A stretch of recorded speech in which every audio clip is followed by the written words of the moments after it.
Hello, hello, welcome. So she'll still be with him? Possibly. Marian's the least of your worries right now, but it's me. What do you mean? Well, I mean, nearly 3,000 years, man has been searching for the lost ark. Not something to be taken lightly. No one knows its secrets. It's like nothing you've ever gone after before.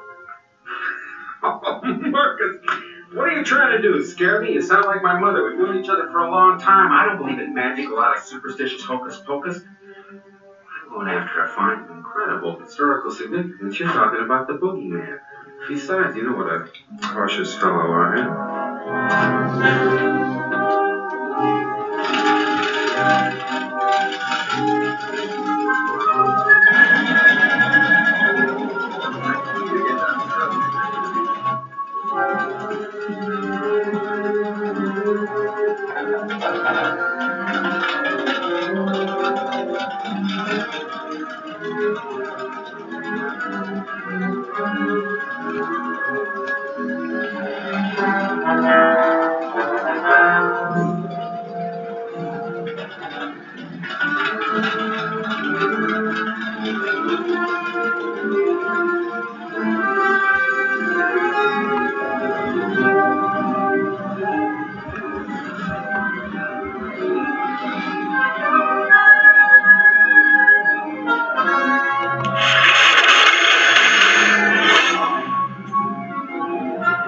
Good evening and a warm welcome. You're watching another special edition of the newsroom being brought to you tonight from the Tamil market in Kathmandu.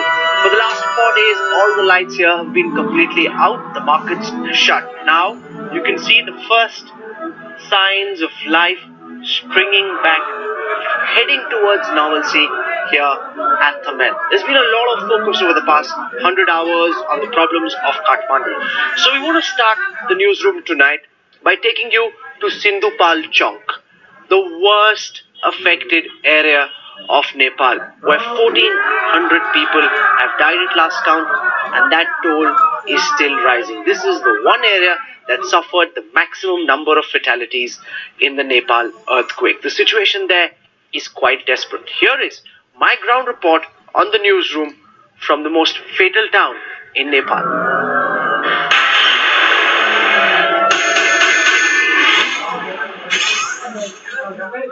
Of all the places of Nepal that have been badly ravaged by the earthquake, the highest number of fatalities have been suffered here at the Sindhupal district where we are currently. The death toll already stands at 1,400 and that count is rising.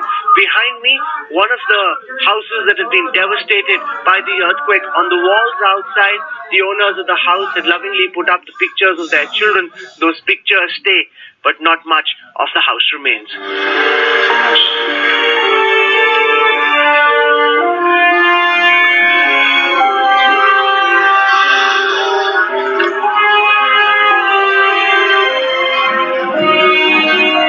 All of these houses have been rendered completely unstable. People unsure of whether it's safe to go back in. The other big problem is that the weather is very overcast. It's been raining for the last several hours, and as a consequence, the already weakened structures are now wet, soggy, which makes them even more susceptible to fall. We're being asked to rush through and not stay in any one area because, in this case, literally, the skies could come falling on our heads.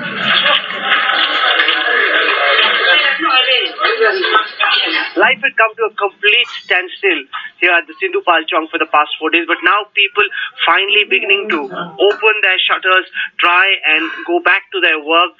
Now, take a look at this store. It's a barber shop, but the building right next to it has been completely damaged and destroyed. As a result, there's a huge amount of structural damage to the building in which this shop is, which has now been opened, which really makes these people very vulnerable. Right outside are these motorcycles, now quite literally a dirt bike buried deep inside the rubble.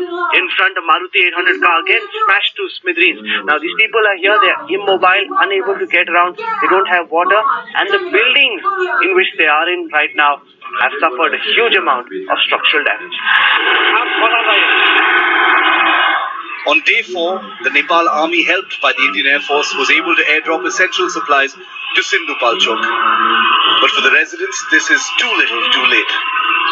बच्चा है यहाँ पर mail में दबा हुआ है, वो बच्चा भी नहीं निकाला गया है और यहाँ पर लोग सब पाल तान के अपने तरफ से ये हुआ वही मिलाकर रखकर रह रहे हैं और किसी का अभी तक राहत का कुछ भी एक तिनका तक भी कुछ नहीं मिला है अभी तक सरकार की ओर से।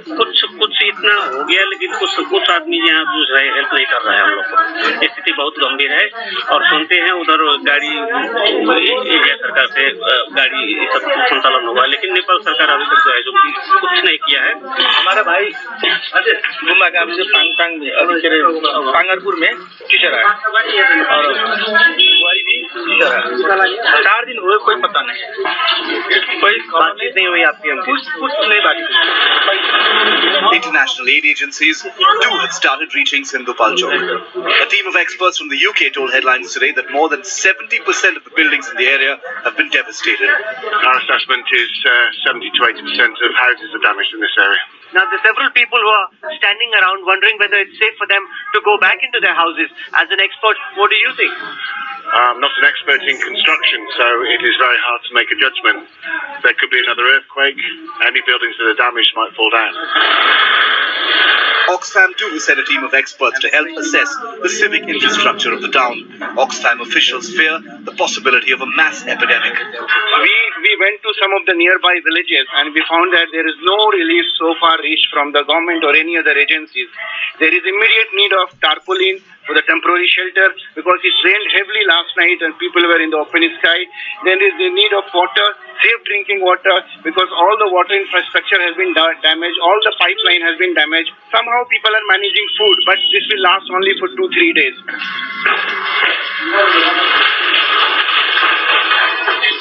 This used to be the brand new district hospital at Sindhupal Chowk, now completely unusable after the earthquake. There were doctors who were tending to their patients in the observation rooms and the operation theatres here. You can see the extent of the damage caused by the earthquake. Here are the wards where doctors keep a close eye on their patients. Several parts of this hospital have been badly hurt, badly impacted by this earthquake. Dr. Nikki Shrestha and her team are now operating out of this makeshift tent. Medicine supplies are running low and they don't have proper surgical instruments. Patients, though, are flooding in. Dr. Nikki is now getting desperate. Actually, there are lots of problems. You might have seen our hospital. It's totally ruined and it was literally shaking when we just grabbed the things we could take and came here for the treatment. We just literally grabbed the things from the emergency and we came here and slowly we are transporting the facilities, the equipments and all, and we are keeping it here and we are treating the patients. We don't have X-ray. We have nothing. We don't have even bed also. We are just able to keep the tent for 2 days. And these desks are also from 2 days. So lots of problems. As help takes time to reach the most badly affected areas, the government in Nepal is coming under fire from its own citizens. But this earthquake has devastated all instruments of governance. This used to be the district headquarters of Sindhupal Chowk, now reduced to rubble. Printers, telephones, sofas, cupboards, including government documents now out in the open. It's been pouring continuously. These are important land files, personal records, all of them out in the open after the earthquake struck. Seeing the scope of the devastation across Nepal, it is clear that it's going to take several years, not months, for Nepal to find its feet again. With video journalist Yogendra Singh and Rahul Kaval in Sindhupal Chowk, Nepal, Bureau Report, Headlines Today.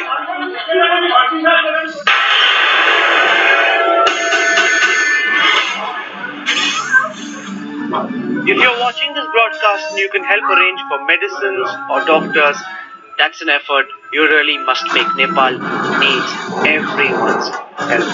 From Sindhupal Chowk, let's come back here to Thamel. I walked around the market this afternoon and caught up with a lot of the tourists. What I found to my pleasant surprise was that several of the tourists are not rushing back home. Some of them have actually extended their vacation. They want to stay back and help rebuild Nepal.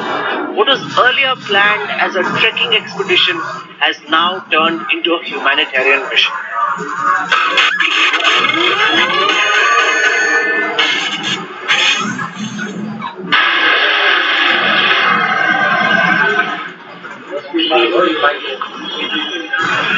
For over 100 hours now, tourists have stayed indoors in their hotel rooms, afraid of being caught in the aftershocks of the earthquake. But today they gingerly started venturing out, some to take out cash from ATMs, others to take a stroll.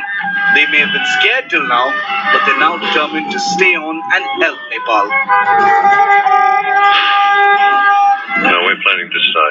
We're going up to the Solo Khumbu next week to actually look at to do an assessment of damage to schools and things in the area, and to make some recommendations to our funding agency as to where they can best spend their money. New Zealand is currently having an appeal to help rebuild schools and health clinics in the Solo Khumbu, and so they're wanting to have information about where the priorities lay. So we're coordinating with Humanitarian Trust Nepal and trying to work in with the systems already in place that the government have in place. I just arrived. I come by the earthquake. Yeah, just after the earthquake. I think I go with friends from Karma Flight for helping King Gorka, I think. I'm still staying. I go to the mountains for gathering in a farm and maybe help the people in the village. I plan to stay like 5 months in total, and I'm gonna stay 2 months more. As the earthquake doesn't scare you? Yes, when it happened it scared me, but I mean now it's over, so.